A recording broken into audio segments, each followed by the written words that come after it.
ये third lecture है sensor and instrumentation course का। आज का जो टॉपिक है वो रहेगा measurement of displacement using potentiometer. तो चैनल को सब्सक्राइब करो, वीडियो को लाइक करो, फ्रेंड्स के साथ शेयर करो। अगर ज्वाइन बटन से आप सब्सक्रिप्शन लेना चाहते हैं तो वो भी ले सकते हैं, और नीचे अगर कुछ पत्रम पुष्पम करना है तो नीचे लिंक भी दिए हैं। तो आगे बढ़ते हैं। तो सबसे पहले आते हैं कितने टाइप के हैं जो डिस्प्लेसमेंट सेंसर हैं, पोजीशन सेंसर हैं, ये हमें मेज़र करना है। तो उसके लिए हमारे पास सिलेबस के अकॉर्डिंग एलवीडीटी, पोटेंशियोमीटर और ऑप्टिकल इनकोडर, ये 3 तरह के हमारे पास सेंसर्स हैं। अब आते हैं सबसे पहले पोटेंशियोमीटर। तो पोटेंशियोमीटर के जो टाइप हैं, एक है रोटरी टाइप का होता है, एक दूसरा है लीनियर टाइप का। ठीक है। और ये वाला जो नोब है ये बेसिकली स्लाइडर है। जैसे पोटेंशियोमीटर में है ना, आप एक वोल्टेज उसके एक्रॉस जो भी है, जो उसका कंप्लीट जो रेसिस्टेंस है उसके एक्रॉस एक जो टोटल रेसिस्टेंस है उसके एक्रॉस एक वोल्टेज सप्लाई करते हो, तो डीसी सप्लाई इधर से हो जाती है। ये जो रोटरी स्विच वाला है ना, इसको जैसे जैसे आप इंक्रीज़ करते जाओगे वैसे वैसे जो आउटपुट की साइड में है वो रेसिस्टेंस भी इंक्रीज़ होता जाएगा। तो यहाँ पर अज्यूम करो कि यहाँ पर जो रेसिस्टेंस अभी 0 है, वो जैसे जैसे इंक्रीज़ करोगे तो रेसिस्टेंस बढ़ता रहेगा, उसी के करस्पॉन्डिंग जो आउटपुट वोल्टेज है वो भी इंक्रीज़ होती रहेगी। ठीक है। तो ये तो हो गया रोटरी वाले में। तो रोटरी वाले में हम एक तो एंगुलर मूवमेंट और एंगुलर मूवमेंट इन डिग्री ये भी हम चेक कर सकते हैं। तो 360 तक का, 0 से लेके ना 360 तक का यहाँ पर हमने एक बनाया हुआ है। ठीक है। तो जैसे जैसे मूव करेंगे उसके करस्पॉन्डिंग वोल्टेज इंक्रीज होती रहेगी। ऐसे ही यहाँ पर आते हैं, ये यहाँ पर लीनियर पोटेंशियोमीटर है। लीनियर पोटेंशियोमीटर पे जब ये नोब 0 पे रहेगी तो इसका मतलब है आउटपुट वोल्टेज 0 आएगी। तो जैसे जैसे आप इसको बढ़ाते जाओगे वैसे वैसे क्या होता रहेगा, जो रेसिस्टेंस है आउटपुट का रेसिस्टेंस वो भी इंक्रीज़ होता जाएगा, और जो वोल्टेज है उसके करस्पॉन्डिंग वोल्टेज भी इंक्रीज़ होती जाएगी। क्योंकि पोटेंशियोमीटर जो वर्क करता है वो वोल्टेज जो डिवाइडर वाला जो एक टेक्निक है वोल्टेज डिवाइडर वाली। तो जैसे कि R1 और R2 दो रेसिस्टर हैं, तो R2 के अक्रॉस हम वोल्टेज आउटपुट पे अगर हमने R2 के अक्रॉस वोल्टेज चेक करें तो वो जो भी वोल्टेज आप अप्लाई कर रहे हो, R1 और R2 दोनों सीरीज में कनेक्ट हैं। ये मान के चलते हैं कि R1 और R2 दोनों सीरीज में कनेक्ट हैं, और R2 के अक्रॉस अगर हमें वोल्टेज देखनी है तो R2 divide by R1 plus R2 multiply by जो वोल्टेज अप्लाई कर रहे हो। यहाँ पर जो R2 अभी तक जो हमने वोल्टेज डिवाइडर पढ़ा उसमें R2 फिक्स था, यहाँ पर क्या है, यहाँ पर ये वेरिएबल है। तो R2 को हम 0 भी बना सकते हैं और R2 को इक्वल्स टू जो टोटल रेजिस्टेंस है पोटेंशियोमीटर का पूरे का उसके इक्वल भी ला सकते हैं। तो जब 0 पे रहता है तो आउटपुट रेजिस्टेंस 0 है, और जैसे जैसे इसको इंक्रीज़ करते जाओगे आउटपुट रेजिस्टेंस बढ़ता जाएगा, और कहाँ तक बढ़ा सकते हैं, जो भी पोटेंशियोमीटर की मैक्सिमम लिमिट है रेजिस्टेंस की। ठीक है। तो यहाँ पर देख लेते हैं। तो यहाँ पर अब रेसिस्टेंस को इंक्रीज़ करने से उसका डिस्टेंस से क्या लेना देना है, तो यहाँ पर देख सकते हैं जब ये नोब 0 पे रहेगी तो आउटपुट आएगा 0, है ना, डिस्टेंस भी 0। सपोज़ करो ये 0 से बढ़ के 10 mm पे गया, 10 mm पे जो वोल्टेज बढ़ के आई वो 1 वोल्ट आई। तो ये कहने का मतलब है जब 1 वोल्ट इंडिकेट कर रहा है तो कहने का मतलब है 10 mm का डिस्प्लेसमेंट हो गया है। क्लियर है। ऐसे ही 20 mm पे पहुँचा तो 2 वोल्ट का हो गया, है ना। और इस वोल्टेज को और भी बढ़ा सकते हैं। तो सपोज़ करो आपने 5 वोल्ट अप्लाई किया थ्रू आउट, तो 5 वोल्ट की जगह का 10 वोल्ट कर दो, तो जब 10 वोल्ट जब यहाँ 10 mm पे आएंगे तो ये 2 वोल्ट बताएगा। ठीक है। तो जैसे जैसे आप सप्लाई की वोल्टेज इंक्रीज़ करते जाओगे उसी रेशो में या उतने टाइम्स आपकी आउटपुट वोल्टेज भी इंक्रीज़ होती जाएगी। ठीक है, आगे बढ़ते हैं। तो पोटेंशियोमीटर का working principle simply voltage divider वाला है, और यहाँ पर जो वोल्टेज डिवाइडर है वो वेरिएबल है। तो 3 टर्मिनल डिवाइस है, उसमें एक जो है स्लाइडर होता है या वाइपर बोल सकते हैं। ठीक है। तो वाइपर को हम उसको डिस्प्लेस करते हैं, है ना, या तो उसको इंक्रीज़ कर रहे हैं या डिक्रीज़ कर रहे हैं, तो उसके करस्पॉन्डिंग जो आउटपुट का रेसिस्टेंस है वो इंक्रीज़ या डिक्रीज़ होता है, उसके करस्पॉन्डिंग आउटपुट की जो वोल्टेज है वो भी इंक्रीज़ या डिक्रीज़ होती है। ठीक है। तो यहाँ पर जो 2 तरह के हमारे पास स्विच हैं, जो हमारे पास पोटेंशियोमीटर है, एक रोटरी और एक हमारा लीनियर। तो दोनों से हम दोनों तरह की जो डिस्प्लेसमेंट है, चाहे एंगुलर हो और चाहे लीनियर हो, उनको हम यहाँ पर मेज़र कर सकते हैं। ठीक है। आगे बढ़ते हैं। अब यहाँ पर इसको हमने ब्रेक ये जो रोटरी वाला है उसको ब्रेक कर लिया है रेसिस्टेंस में। तो 0 से 10 के, 20 के, 30, और ये मैक्सिमम जो है 100 के। तो 100 के है जो हमारा पोटेंशियोमीटर है। ठीक है। इनिशियली ये सी वाला जो है, अच्छा पहले तो ये देखते हैं इनपुट जो वोल्टेज, जो सप्लाई वोल्टेज दे रहे हैं पोटेंशियोमीटर के अक्रॉस, वो किसके कौन से 2 टर्मिनल हैं। तो ए और बी के अक्रॉस आप जो भी इनपुट पे डीसी वोल्टेज देनी है, तो सपोज़ करो आपने 10 वोल्ट दिया। ठीक है। तो 10 वोल्ट दिया, तो अगर आप यहाँ से मेज़र करोगे वोल्टेज तो ए और बी के बीच में आपने 10 वोल्ट दिया, और आप वोल्टेज किसके अक्रॉस देख रहे हो, आउटपुट वोल्टेज। तो 10 के ये वाला जो पॉइंट है, और यहाँ पर जब इसको मेज़र करोगे तो 1 वोल्ट आएगा, 20 के और इस पर देखोगे तो 2 वोल्ट आएगा। तो हमने 10 वोल्ट अप्लाई करी है ए और बी पे, और सी जो है ये क्या है, स्लाइडर स्विच है। तो जब 10 के पे जाएगा तो सी और ए के बीच में जो आउटपुट आएगा वो आएगा 1 वोल्ट। जब ये स्लाइडर 20 के पे जाएगा तो आउटपुट आएगा 2 वोल्ट। 30 के पे जाएगा तो 3 वोल्ट। यहाँ पर 35 के पे आएगा तो 3.5 वोल्ट। तो इस तरह से इंक्रीज़ होती जाएगी आउटपुट वोल्टेज, और उससे हमें उसकी पोजीशन पता चल जाएगी। और ऐसे ही जैसे हमने रेसिस्टेंस को 0 से लेके 100 के तक डिवाइड किया हुआ है, तो 360 डिग्री बनाना हो तो 360 डिवाइड बाई 100 के, तो उससे पता चल जाएगा कितने ओम कितने डिग्री को एक तरह से रिप्रेजेंट कर रहा है। ऐसे ही लीनियर पे आते हैं। लीनियर पोटेंशियोमीटर में क्या है, लीनियर पोटेंशियोमीटर में भी सेम केस है ना। तो यहाँ पर ये सर्कुलर बनाया हुआ है, यहाँ पर ये लीनियर है। तो 10 के, 30 के, 50 के, तो ए और बी के अक्रॉस हम यहाँ पर वोल्टेज अप्लाई कर रहे हैं, ठीक है। और ये जो स्लाइडर स्विच है इधर, तो जब ये 0 पे है तो वोल्टेज जो आउटपुट वोल्टेज ले रहे हैं वो ए और सी के बीच में ले रहे हैं, और जो इनपुट वोल्टेज दे रहे हैं ए और बी के बीच में ले रहे हैं। तो जैसे जैसे आप इसको इंक्रीज़ करते रहोगे, इस पॉइंट पे आउटपुट वोल्टेज 0 आएगी क्योंकि कोई रेसिस्टेंस नहीं है। फिर जैसे जैसे आप इसको इंक्रीज़ करते जाओगे इधर 10 के, 30 के, 50 के, 70 के, वैसे वैसे आउटपुट वोल्टेज ए और सी के बीच में वो भी इंक्रीज़ होती जाएगी, क्योंकि आउटपुट जो रेसिस्टेंस है या R2 की जो वैल्यू है, अगर R1 R2 लेके चलें तो वो इंक्रीज़ होती जा रही है, तो उसके करस्पॉन्डिंग उनके अक्रॉस जो वोल्टेज है वो भी इंक्रीज़ होती जाएगी, ठीक है। आगे बढ़ते हैं। अब यहाँ पर ये सिर्फ मैंने उसको समझाया है कि वहाँ पर ये 0 पे था तो इसको इधर बढ़ा दिया 70 के पे। ए और बी के बीच में आपने 10 वोल्ट अप्लाई किया हुआ है, तो ए और सी के बीच में वोल्टेज कितनी है ये आपको बतानी है। तो कमेंट में आप इसको वोल्टेज को मुझे बताएं कितनी वोल्टेज आएगी। तो ए और बी के बीच में मैं दोबारा बोल देता हूँ, ए और बी टर्मिनल पे 10 वोल्ट अप्लाई किया हुआ है, ठीक है जी। और ए और सी के बीच में हम आउटपुट ले रहे हैं, 2 टर्मिनल से आउटपुट ले रहे हैं, तो आउटपुट वोल्टेज कितनी आएगी अगर 10 वोल्ट अप्लाई करते हैं ए और बी के बीच में। तो और जो स्लाइडर का जो है ये 70 के पे है, ठीक है। लीनियर वाले को देख लेते हैं। लीनियर वाले में यहाँ पर 90 के तक हमने शो किया हुआ है। मान लेते हैं कि यहाँ पर 100 के भी है, ठीक है। तो 0 से लेके 100 के तक का है। यहाँ पर मैं 5 वोल्ट दे रहा हूँ ए और बी के बीच में। और जो आपका स्लाइडर है, तो एंगुलर के लिए क्वेश्चन हो गया, ये जो आपका रोटरी पोटेंशियोमीटर है। और लीनियर के लिए भी ये क्वेश्चन है कि 10 वोल्ट अप्लाई किया हुआ है ए और बी के बीच में जो सप्लाई वोल्टेज है, और जो आपका स्लाइडर है वो है 70 के पे, तो आउटपुट वोल्टेज कितनी आएगी से। तो ए और बी के बीच में मैंने 10 वोल्ट बोला है, 5 वोल्ट बोला है, तो 5 वोल्ट कर लेना इसको प्लीज़, है ना। जो लीनियर पोटेंशियोमीटर है इसमें 5 वोल्ट मान के चलना, इसमें 10 वोल्ट रोटरी वाले में। उसके बाद आपको आउटपुट बताना है। आगे बढ़ते हैं। अब वर्किंग पे आते हैं। लीनियर जो है हमारा, उसकी वर्किंग किस तरह की है। ए और बी ये 2 टर्मिनल हैं, जहाँ पर ये पूरा जो पोटेंशियोमीटर का है, जो भी रेजिस्टेंस लगा हुआ है, ये पूरे के पूरे जो टोटल रेजिस्टेंस है उसके 2 टर्मिनल है ना, 2 एंड पॉइंट है। यहाँ पर हम वोल्टेज, सप्लाई वोल्टेज है, इनपुट जो वोल्टेज है यहाँ पर अप्लाई करेंगे। उसके बाद ये शाफ्ट है, तो शाफ्ट जो है इंसुलेटर है बीच में, यहाँ पर ये जो है वाइपर ये मेटेलिक है, ठीक है। ऊपर एक कंडक्टिंग स्ट्रिप भी है, तो इसको, ये जो ऊपर है ये कंडक्टिंग स्ट्रिप है, और इससे आउटपुट, वाइपर का जो आउटपुट है इधर से आएगा। तो आउटपुट जो ले रहे हैं डब्ल्यू और बी के बीच में लेंगे, ठीक है। तो इस तरह नहीं जाना, उसमें बस दिमाग लगाना है कि वो आप इसको रटना नहीं है, समझना है। ए और बी 2 टर्मिनल है पोटेंशियोमीटर के जो टोटल रेजिस्टेंस को कवर करते हैं, तो यहाँ पर हम सप्लाई वोल्टेज देंगे और डब्ल्यू और बी के बीच से आउटपुट लेंगे। और ये शाफ्ट जो है, ये शाफ्ट स्केल के साथ कनेक्ट है। तो जैसे कि मैंने डिस्कस किया, जो सबसे फ्रंट वाली हमारी थी ये वाली, तो ये शाफ्ट इस तरह की है ना, ये वाली शाफ्ट ये एक स्केल के साथ कनेक्ट है, ठीक है। वापस आ जाते हैं। तो ये शाफ्ट जो है स्केल के साथ कनेक्ट है, इसकी नोब जो है स्केल के साथ कनेक्ट है। तो आप इसको वाइपर को अगर बी पोजीशन के लाते हो, बी के पास लाते हो या बी पे लाते हो, तो आउटपुट आएगा 0। और अगर ए पे लाते हो तो जितनी वोल्टेज यहाँ पर अप्लाई कर रहे हो, 10 वोल्ट दे रहे हो, तो डब्ल्यू और बी के बीच में भी उतनी वोल्ट आएंगे, यानी 10 वोल्ट आउटपुट आएगा, ठीक है। तो इसको समझ सकते हैं। तो R1 R2 है ना, R1 प्लस R2 ये टोटल रेजिस्टेंस है इस पोटेंशियोमीटर का।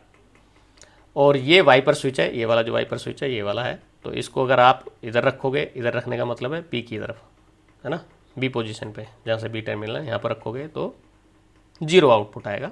और अगर ए की तरफ लाओगे तो ये इंक्रीज़ होता जाएगा, यानी आर टी की वैल्यू इंक्रीज़ होती जाएगी। तो आउटपुट और इनपुट के बीच में जो रिलेशन है V0 divide by V T जो टोटल वोल्टेज अप्लाई कर रहे हैं और बी के बीच में, या इनपुट वोल्टेज VI भी कर सकते हो, तो V0 divide by V T equals to R2 divide by R1 plus R2। तो ये वोल्टेज इनपुट आउटपुट वोल्टेज का रिलेशन, क्योंकि जनरली आउटपुट वोल्टेज निकालनी होती है, तो V0 equals to R2 divide by R1 plus R2 multiply by VT जो भी इनपुट वोल्टेज दे रहे हैं। इससे कैलकुलेट कर सकते हैं इजीली। तो यहाँ के लिए भी एक क्वेश्चन ले लेते हैं। यहाँ मान लेते हैं यूनिफॉर्म जो रेसिस्टेंस है इसका ये है 5 किलो ओम, ठीक है।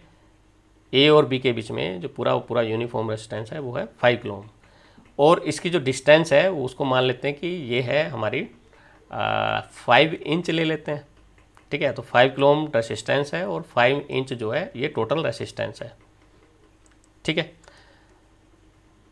चलो इस न्यूमेरिकल को मैं सोल्व करा दूंगा। पीछे वाले जो दिए हैं उनके आंसर लिखो, इसमें न्यूमेरिकली बन जाएगा फिर वो, तो इसको डिस्कस कर लेंगे, ठीक है। चलिए आगे बढ़ते हैं। तो यहाँ पर सिर्फ रेसिस्टेंस की टर्म्स में बात कर रहे थे। यहाँ पर क्या है, उस रेसिस्टेंस की जगह हमने यहाँ पर जो RT जैसे रेसिस्टेंस टोटल है उसे ऐसे ही हमने पूरे के पूरे को जो यहाँ से लेके और यहाँ तक की डिस्टेंस है उसको हमने XT टोटल डिस्टेंस जो है उससे उसको इंडिकेट कर दिया।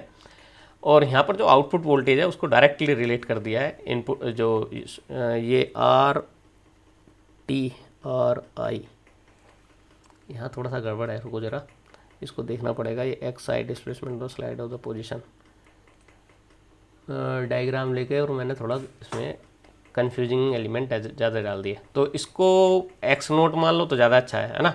इसको R नोट मान लो आउटपुट रेजिस्टेंस, इसको X नोट मान लो, ठीक है। क्योंकि I से इंडिकेट होता है कि इनपुट, जैसे I यहाँ पर है ये इनपुट वोल्टेज, यहाँ पर नोट है तो आउटपुट है ना। तो यहाँ पर थोड़ा सा ये गड़बड़ हो जाएगी, तो इसको चलो ठीक है नाम कुछ भी रख लो, पर अब यहाँ पर I को थोड़ा सा लेके कंसर्न रहना पड़ेगा, ठीक है। EI इनपुट वोल्टेज है जो यहाँ पर अप्लाई कर रहे हैं, यानी पूरे के पूरे पोटेंशियोमीटर पे। इसकी कोई डिस्टेंस है, RT टोटल रेजिस्टेंस है, ये जो RT है ये टोटल रेजिस्टेंस है पोटेंशियोमीटर का। फिर इसमें XT जो है टोटल लेंथ है ना। ये जो पूरे यहाँ से लेके यहाँ तक जो पूरा पोर्ट है, तो जिसमें ये स्लाइडर जो ये मूव करेगा इस पोजीशन से लेके इस पोजीशन तक, तो जो टोटल डिस्टेंस है वो XT है। अब आते हैं आउटपुट साइड पे। ई नोट है आउटपुट वोल्टेज, ठीक है। XI जो है ये डिस्टेंस कितना, जो स्लाइडर है उसने कितनी डिस्टेंस को एक तरह से कवर किया है, तो ये वो कवर कर रहा है। और RI जो है ना, ये रेसिस्टेंस है, तो आउटपुट साइड में जो रेसिस्टेंस कितना आ रहा है। तो हम दोनों के बीच में रिलेशन स्थापित करना है। किन किन के बीच में, देखो हम क्या कर रहे हैं, पोटेंशियोमीटर का जब स्लाइड को इसको इंक्रीज या डिक्रीज कर रहे हैं तो क्या कर रहे हैं, आउटपुट पे रेजिस्टेंस इंक्रीज या डिक्रीज कर रहे हैं, उसके करस्पॉन्डिंग आउटपुट वोल्टेज इंक्रीज या डिक्रीज हो रही है, ठीक है। तो इसको डायरेक्टली रिलेट कर रहे हैं किसके साथ, डिस्टेंस के साथ। तो यहाँ पर अब जो रिलेशन बनेगा, तो ई नोट जो पीछे वाला हमने डिस्कस किया उसमें हमने वी नोट लिया था, तो E note equals two output का रेसिस्टेंस ले लो चाहे ये डिस्टेंस ले लो, दोनों है ना एक दूसरे के बिल्कुल करस्पॉन्डिंग है। तो अगर आप आउटपुट वोल्टेज बढ़ रही है तो इसका मतलब आउटपुट रेजिस्टेंस RI जो है वो भी इंक्रीज हो रहा है और जो डिस्टेंस है वो भी इंक्रीज हो रही है, ठीक है ना। तो XI डिवाइड बाई XT ये है डिस्प्लेसमेंट मल्टीप्लाई बाई EI, या इसको RI मल्टीप्लाई बाई RT, ठीक है, मल्टीप्लाई बाई EI जो हमने यहाँ पर वोल्टेज अप्लाई की हुई है। क्लियर है। एक बार और इसको बता देता हूँ। जो हमारा ये डिस्टेंस है, जो आउटपुट जो स्लाइडर वाली जो ये वाइपर वाली जो डिस्टेंस है, ये डायरेक्टली प्रोपोर्शनल है RI के, ठीक है। तो ये आउटपुट और ये जो दोनों हैं ये डायरेक्टली प्रोपोर्शनल है आउटपुट वोल्टेज के। क्लियर है। तो इसका मतलब है ई नोट अगर इंक्रीज हो रहा है तो इसका मतलब है RI जो आउटपुट डिस्टेंस है वो भी इंक्रीज हो रहा है, और जो ये डिस्टेंस है XI वो भी इंक्रीज हो रही है, ठीक है। तो इस स्लाइड को जैसे जैसे आप इंक्रीज करते जाओगे वैसे वैसे तीनों चीज़ें इंक्रीज होती जाएंगी। तो रिलेशन क्या है, रिलेशन जो वोल्टेज और रेसिस्टेंस के बीच में रिलेशन था, सेम रिलेशन जो रेसिस्टेंस वाला रिलेशन है सेम हम डिस्टेंस के साथ कर सकते हैं। तो कहने का मतलब है जो वी नोट है ना या E naught divide by EI equals to directly हो जाएगा XI डिवाइड बाई XT के, ठीक है। तो जैसे कि यहाँ पर शो किया हुआ है। क्लियर है। ऐसे ही आते हैं एंगुलर पे। एंगुलर में एंगल वाला है पॉइंट, ठीक है। तो इनपुट एंगुलर डिस्प्लेसमेंट है आई, यहाँ पर इसमें इनपुट मानना है, इनपुट का मतलब है ये हम इसको मूव करा रहे हैं। और टी है टोटल, इसका टोटल जो रेसिस्टेंस है, या एक तरह से जो थीटा टी है बेसिकली ये टोटल एंगुलर मूवमेंट जो भी है वाइपर का इन डिग्री, तो 360 मान के चलते हैं, ठीक है ना। थीटा आई जो है ये जो इनपुट जो एंगुलर मूवमेंट करा रहे हैं, तो एक्चुअली अब दो चीज़ से है, इसको देखो, इसको समझो।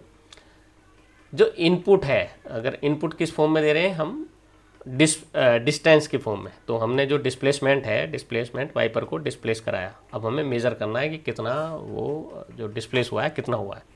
तो यहाँ पर एक्स जो लिया है ये उसके लिए लिया है कि ये इनपुट है बेसिकली।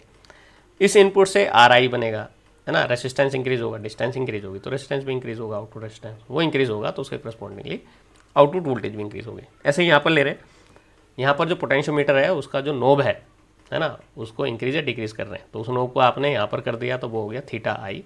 टोटल जो है वो है थीटा टी, जो पोटेंशियोमीटर का है ना, जो रोटरी टाइप पोटेंशियोमीटर है उसका जो पूरा एंगल है वो है थीटा टी।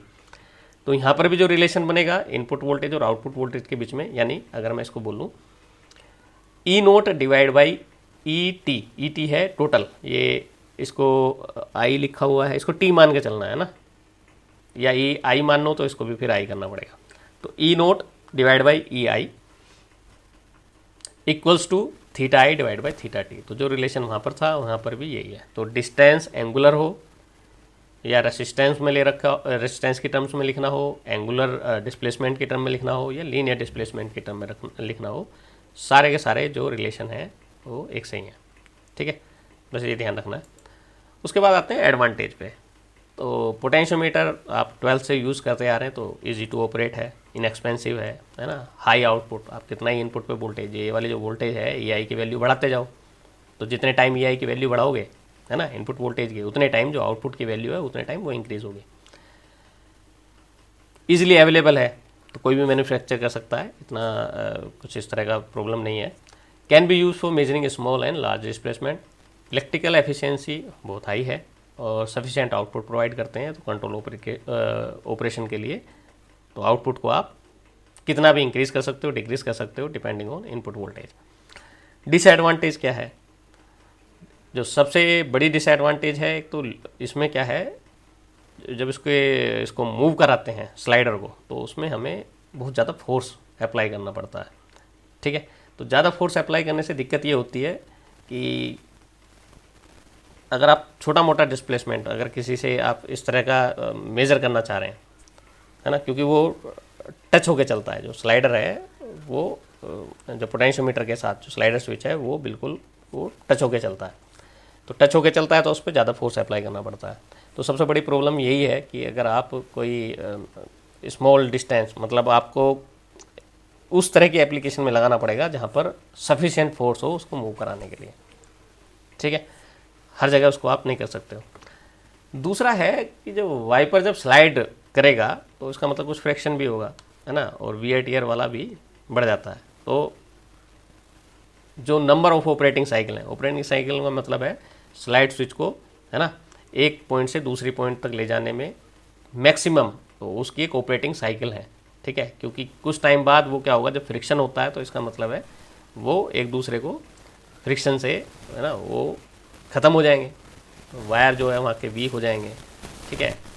तो इस तरह का, तो वो क्या है, वो उसकी एक तरह से जो लाइफ टाइम है इस फ्रिक्शन की वजह से कम हो जाती है, ये उसकी डिसएडवांटेज है। तो यहाँ पर क्वेश्चन है, with the help of neat diagram explain the working of rotary and linear potentiometer. तो आपको भी ये करना है, और how can we use the measure angular and linear distance, जैसे कि हमने डिस्कस किया, also discuss their advantage and disadvantage. तो ठीक है, अपनी नोटबुक में इस क्वेश्चन को करो या टॉपिक वाइज करो, तो टॉपिक वाइज में सारा कवर करना पड़ेगा, नहीं तो इस क्वेश्चन को अगर आप लिख के करना चाहते हैं तो इस क्वेश्चन को लिख के तब भी वो जो पीछे हमने डिस्कस किया है वो सारा ही आपको कवर करना पड़ेगा, ठीक है। चलिए, तो वीडियो को यहीं रोकते हैं, तो प्लीज़ लाइक करें वीडियो को अगर आपको पसंद आई है, चैनल को सब्सक्राइब करें, और इसमें अगर कुछ डाउट है या कुछ आपको लग रहा है, कुछ फीडबैक देना है, तो प्लीज़ आप ज़रूर कमेंट कर सकते हैं। Thank you.